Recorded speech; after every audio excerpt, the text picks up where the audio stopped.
काशी मेला के लिए मंजूर 90 करोड़ की निधि के भूमि पूजन के समारोह में आमदार प्रताप सरनायक ने आज जगह जगह उद्घाटन कर काशीमीरा वासियों को कंक्रीट रोड का एक सुनहरा तोहफा दिया है। धूल भरे सड़कों से तंग काशीमीरा वासियों में खास उल्लास और खुशी का माहौल नजर आ रहा था। प्रभाग के लोगों को धन्यवाद देता हूं कि इतनी बड़ी संख्या में हमारे राज्य के लोकप्रिय मुख्यमंत्री आदरणीय एकनाथ जी शिंदे साहब के जन्मदिन के अवसर पर इस परिसर के करीबन 100 करोड़ रुपए के जो रास्ते हैं उसका भूमि पूजन आज हुआ और एक साल में ये रास्ते सभी पूरे हो जाएंगे।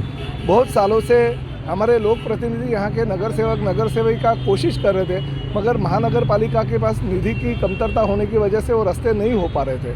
आखिरकार मैं महानगर पालिका के माध्यम से एक कौन से रास्ते बनाने हैं उसकी यादी ले ली। हमारे नगर विकास मंत्री आदरणीय एकनाथ जी शिंदे जब थे तभी उनको मिला हमारे पदाधिकारियों को शिवसेना के लेके और बोला कि ये जो परिसर है पूरा दुर्लक्षित है तो इसके लिए निधि की उपलब्धता करा के दे दीजिए। और उन्होंने उसी वक्त आज से 7 महीने पहले 100 करोड़ रुपए की निधि की जो कमतरता थी वो पूरी कर दी और आज MMRDA के माध्यम से ये पूरे 100 करोड़ के रास्ते यहाँ पे हो रहे हैं। धर्मवीर आनंद देगे साहब का जो स्टैचू यहाँ पे है जो सैंक्शन है मेरे विधायक निधि से उसका भी सुशोभीकरण का काम इसमें ही हो जाएगा। तो ऐसे बहुत सारे विकास के काम इस प्रभाग क्रमांक 14 के परिसर में हो रहे हैं। मुझे खुशी है क्योंकि नाट्यगृह लता मंगेशकर के नाम का इसी परिसर में हो गया, मराठा भवन और मराठा विद्यार्थियों का वसतिगृह इसी परिसर में है, हमारा वारकरी भवन इसी परिसर में हो रहा है। हमारा एक 25 करोड़ रुपया शासन ने और निधि मंजूर की है, उसके माध्यम से हम एक बहुत अच्छा अस्पताल लता मंगेशकर हॉस्पिटल के बाजू की जो इमारत है उसमें बना रहे हैं, जिसमें 1 रुपये भी महानगर पालिका क्षेत्र के नागरिकों का खर्चा नहीं होगा। पूरा मुफ्त इलाज उसमें ऑपरेशन के साथ साथ किया जाएगा। तो ऐसी बहुत सारे सुविधाएं हम इस परिसर के लिए लेके आ रहे हैं। इस परिसर में हम पानी की टंकी बना रही है जो 3 लाख लीटर की होगी और चेना नदी से बंधारा बना रहे हैं ताकि उसमें का पानी हमारे गांव के आसपास के जो आदिवासी पाड़े हैं और विलेजेस है उनको लगेगा। तो बहुत सारे विकास के काम इस परिसर में हमारे मुख्यमंत्री जी एकनाथ शिंदे साहब के माध्यम से हम करने जा रहे हैं। हमें खुशी है कि हमारे परिसर के सभी नगर सेवक लोक प्रतिनिधियों का समर्थन होने के वजह से और ख़ासकर हमारे कार्यकर्ताओं ने जो मेहनत की उसकी वजह से ये सब निधि में मंजूर कर पाया।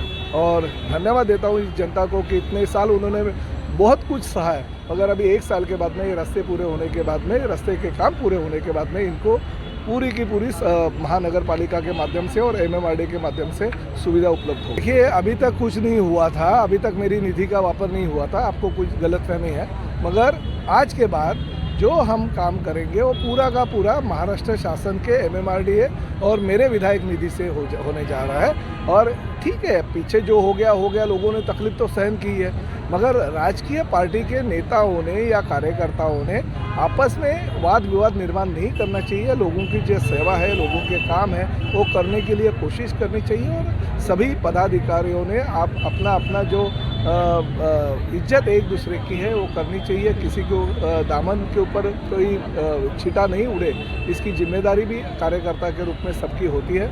मगर एक बात ज़रूर है कि इस परिसर के हमारे कार्यकर्ताओं ने बहुत मेहनत की, पिछले कई सालों से हमारे कार्यकर्ता मेहनत कर रहे हैं। हमारे बंडे जी है एडवोकेट, हमारे शिवाजी पामनंद है, हमारे राममोहन शर्मा है, बहुत सारे कार्यकर्ता हैं वो पीछे लग के उन्होंने मेरे से काम करके लिया। प्रताप सरनाइक को अभी विधानसभा क्षेत्र इतना बड़ा है, जो लोकल समस्या रहती है वो तो वही हमारे कार्यकर्ता लेके आते हैं, तो उनके माध्यम से ये काम पूरा हो रहा है। सर देखिए अवैध काम थोड़े बहुत हमारे जो झोपड़े हैं वो तो गरीबों के झोपड़े होते हैं, मगर झोपड़े लेने से पहले भूमाफियाओं ने भी सोचना चाहिए।